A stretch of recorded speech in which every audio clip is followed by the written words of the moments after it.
Hello students, आज अपन बात करेंगे सैम्पलिंग थ्योरी के बेसिक्स पे। तो सबसे पहले अपन को जानना पड़ेगा कि पॉपुलेशन क्या होता है।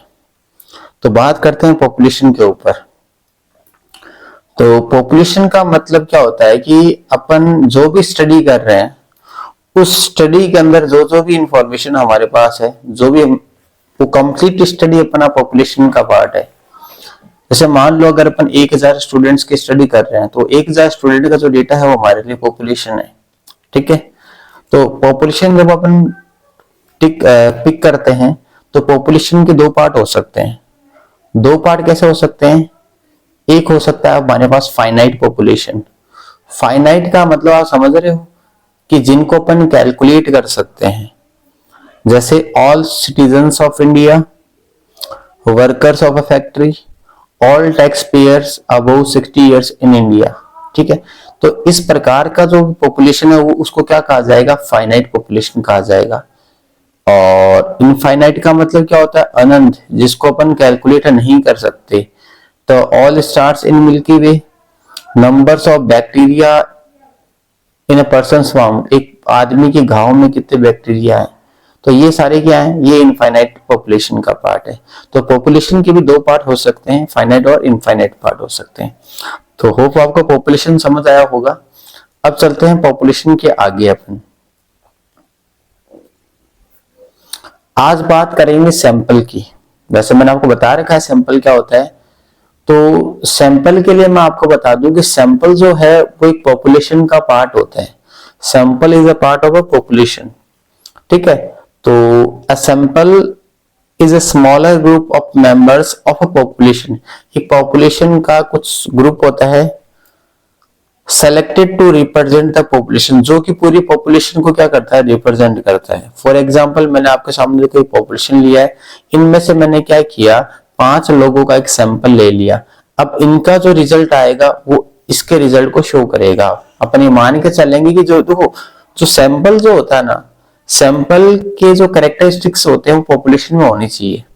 इस प्रकार का सैंपल अपन चूज करते हैं। ठीक है। तो सैंपल एक पॉपुलेशन का पार्ट है। ठीक है।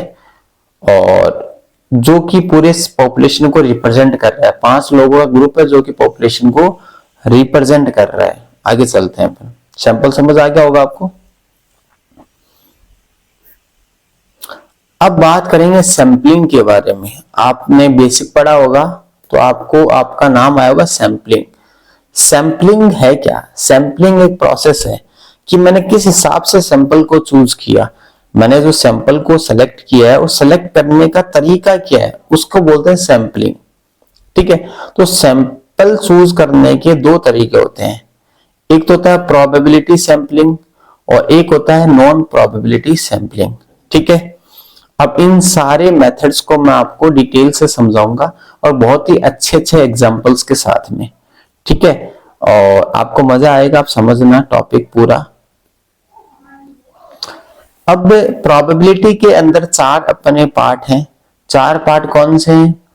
पहला है हमारे पास सिंपल रैंडम सैंपलिंग, सेकंड है सिस्टमेटिक सैंपलिंग, और थर्ड है स्ट्रेटिफाइड सैंपलिंग, और फोर्थ है क्लस्टर सैंपलिंग। और नॉन प्रोबेबिलिटी के अंदर भी 4 पार्ट हैं। पहला है convenience sampling, voluntary response sampling, judgement sampling और स्नोबॉल सैंपलिंग। थोड़ा सा आ नहीं रहा, स्नोबॉल सैंपलिंग। ये 4 और 4 हैं।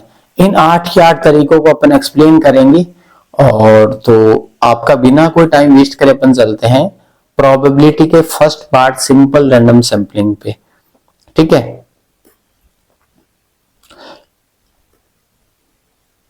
देखो सिंपल रैंडम सैंपलिंग में क्या होता है कि हमारे पास एक पॉपुलेशन होता है। देखो ये हमारा सारा पॉपुलेशन है, कितने भी हो सकता है पॉपुलेशन में। तो पॉपुलेशन के अंदर अपन क्या करते हैं? एक सैंपल को चूज करते हैं। फॉर एग्जांपल अपन को 5 लोगों का एक सैंपल लेना है। तो ये 5 लोग जो होंगे ना, उनके सिलेक्ट होने के इक्वल चांस होंगे। यानी अपन क्या करेंगे? रैंडमली 5 लोगों को सिलेक्ट करेंगे बिना किसी भी प्रोसेस किया, बिना किसी भी कोई तरीका या कोई भी हमने मेथड को यूज नहीं लिया। हमने रैंडम 5 लोगों को हमने सेलेक्ट किया है। ठीक है। तो ये हमारा पास क्या होगा?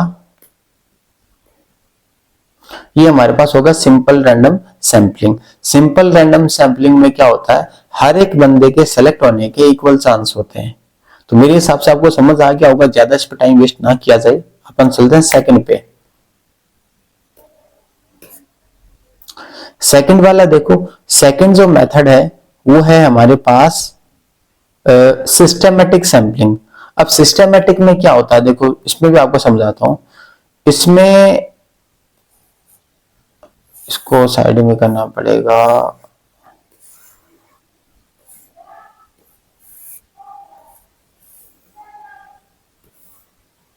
यहां करते हैं।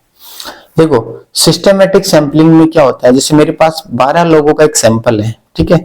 अब इसमें आपको एक जने को आप रैंडम सेलेक्ट करोगे और बाकी लोग अपने आप सेलेक्ट हो जाएंगे ऑटोमेटिक। फॉर एग्जांपल मैंने क्या किया, इस फोर्थ पर्सन को सेलेक्ट किया रैंडम, ठीक है। अब उसके बाद क्या होगा, हर चौथा बंदा सेलेक्ट हो जाएगा, अपने आप ही सेलेक्ट हो जाएगा।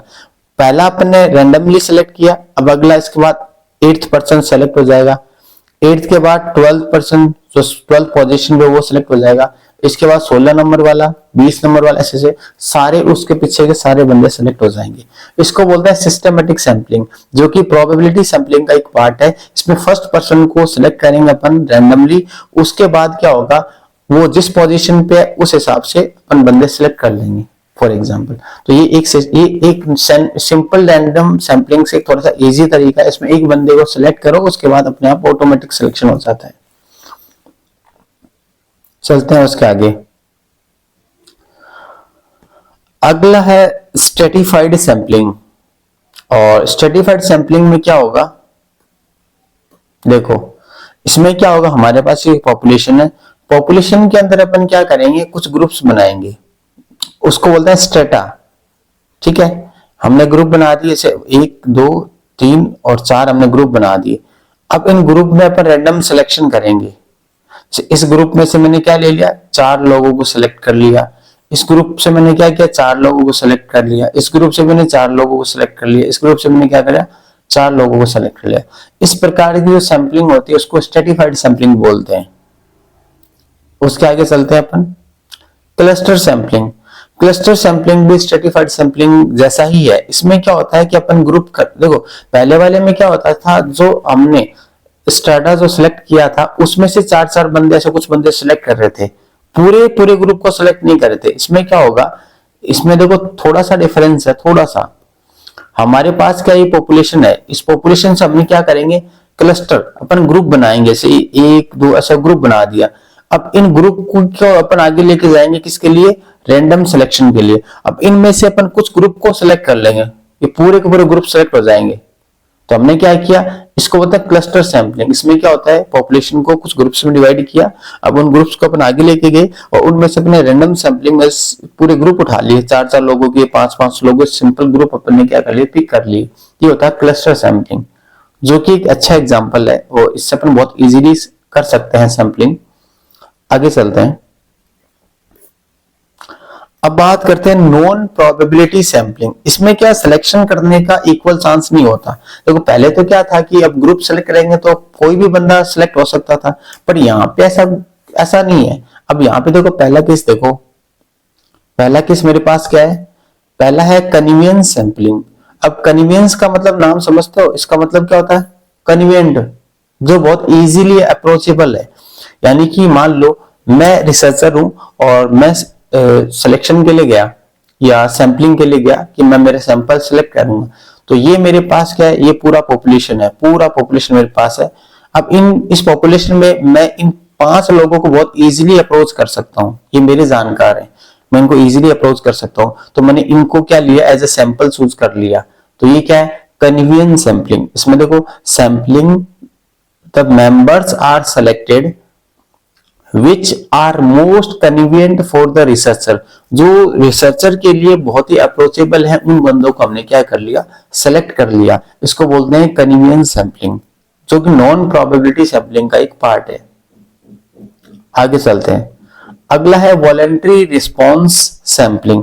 देखो इसमें क्या होता है, इसमें इस वाले मेथड में कोई भी प्रोबेबिलिटी का कोई रोल नहीं है। फॉर एग्जाम्पल मैं आपको सिंपल सा केस दूं कोविड के ऊपर। आपने देखा होगा कोविड-19 की वैक्सीन आई थी, ठीक है। अब वैक्सीन के लिए अपन को क्या करता है, वैक्सीन सही में काम करेगी कि नहीं काम करेगी, तो इसके लिए अपन को क्या करना पड़ेगा, कुछ लोगों पे इसको रिसर्च करना पड़ेगा, भाई कुछ लोगों को वैक्सीन लगाएं और उससे क्या रिस्पॉन्स निकल के आता है, उससे अपन एक रिजल्ट बनाएंगे कि ये वैक्सीन कारगर है कि नहीं है, ठीक है। तो अब वो लोग कैसे सेलेक्ट करें, अब पॉपुलेशन तो अपने पास बहुत सारा है, अब लोग कैसे सिलेक्ट करें कि किस बंदे को अपन टारगेट करें वो इंजेक्शन दे या वो वैक्सीन दे। तो इसमें क्या होता है कि जैसे मान लो हमारे पास 100 लोगों का एक पॉपुलेशन है, 100 लोगों में 4 लोगों ने बोला कि आप मेरे पे सैंपल ट्राई कर सकते हो, मैं मेरे परमिशन देता हूं, आप मेरे पे सैंपल ट्राई करो। तो इसमें क्या होता है कि जो सैंपल जो है वो खुद ही तुम्हारे पास आएगा चल के कि आप मेरे को सेलेक्ट कर लो एज ए सैंपल, ठीक है। इसको बोलते हैं voluntary response sampling. For example देखो इसमें देखो, who are the themselves ready to the conduct the survey, वो बंदे जो खुद रेडी है सर्वे के लिए वो उसमें सैंपल का पार्ट बनेंगे। एग्जांपल मैंने आपको कोविड-19 वाला दे दिया, आप कभी नहीं भूलोगे। चलते हैं उसके आगे। उसके बाद है जजमेंट सैंपलिंग। अब जजमेंट में क्या होता है कि जो बंदा सैंपल को चूज करेगा उसके नॉलेज पे डिपेंड करता है, उसके जजमेंट पे डिपेंड करता है। तो अगर कोई बंदा जो सैंपल चूज कर रहा है वो बंदा अपने नॉलेज और अपने जजमेंट के अकॉर्डिंग जो भी चूज करेगा वो होगा जजमेंट सैंपलिंग। इसमें उस बंदे ने अपने नॉलेज के अकॉर्डिंग इस बंदे को चूज किया है कि मैं एक इंटरव्यू लेके इस बंदे को सिलेक्ट करूंगा, वो है जजमेंट सैंपलिंग। जब बंदा अपने जजमेंट और अपने नॉलेज के अकॉर्डिंग बंदों को सिलेक्ट करता है उसको जजमेंट सैंपलिंग बोलते हैं, ठीक है। आगे चलते हैं। लास्ट है हमारा स्नोबॉल सैंपलिंग। देखो स्नोबॉल का मैं आपको एक एग्जांपल दूं तो आपने देखा होगा नेटवर्क मार्केटिंग, और जो कि सबसे गंदा मेरे को बिजनेस लगता है। उसमें क्या होता है कि हमने ये 3 बंदों को सेलेक्ट किया, तुम आगे के 3 बंदों को और सेलेक्ट करो, वो आगे 3 बंदों को और सेलेक्ट करेंगे और वो एक ऐसी चैन स्टार्ट कर देंगे। वो चैन बनाने के बाद क्या बनेगा, वो एक पूरा ग्रुप डिसाइड हो जाएगा, ठीक है। उसको बोलता है स्नोबॉल सैंपलिंग। जैसे कि अब उसमें क्या होता है कि उनके पास गाड़ी होती है साइकिल, और बीएमडब्ल्यू को उनका सपना होता है। हर चौथे बंदे को यही बोलते हैं कि आप 4 बंदों को ऐड करो, 3 बंदों को जोड़ो, आपके पास क्या आ जाएगी, बीएमडब्ल्यू आ जाएगी। तो इस प्रकार का जो होता है वो स्नोबॉल सैंपलिंग होता है। उसमें क्या होता है, इनिशियल अपन कुछ बंदों को रिक्रूट करते हैं, वो आगे 2 बंदों को रिक्रूट करेंगे, 2 आगे वाले 2 बंदों को और रिक्रूट करेंगे, इस टाइप से एक चैन बन जाती है। इसको बोलते हैं स्नोबॉल सैंपलिंग। तो मैंने आपको सैंपलिंग और क्या होता है, सैंपल क्या होता है, पॉपुलेशन क्या होता है, इसके अलावा टाइप्स ऑफ सैंपलिंग मैंने आपको बहुत ही इजी सी लैंग्वेज में समझा दिया। इसके बाद अपन को इस प्रकार के कोई भी क्वेश्चन आता है जो इन पे बेस्ड होता है, एमसीक्यू करने में कोई भी प्रॉब्लम नहीं होगी। होप आपको मेरी वीडियो पसंद आई है। अगर आपको मेरी वीडियो पसंद आई है तो मेरे चैनल को सब्सक्राइब करें और अपने 3 नहीं 2 दोस्तों को सब्सक्राइब करने का बोलें, वो भी आगे 2 बंदों को और सब्सक्राइब करवाएं। ये क्या हो गया, स्नोबॉल सैंपलिंग का एक एग्जांपल है। आपको ऐसा नहीं कहना आप खुद सब्सक्राइब कर देना। अपना जो वीडियो देखेगा अगर पसंद आएगा तो सब्सक्राइब करना यार, और कमेंट कर सकते हो, ठीक है। अपन ऐसा चैन वाला सिस्टम नहीं चला रहे, अपना कोई नेटवर्क मार्केटिंग वाला कॉन्सेप्ट ही नहीं है। अपना तो क्या है, वो पसंद आ रहा तो भाई, अगर आपको मेरा कंटेंट अच्छा लग रहा तो सब्सक्राइब करो। थैंक यू, मिलते हैं नेक्स्ट वीडियो में।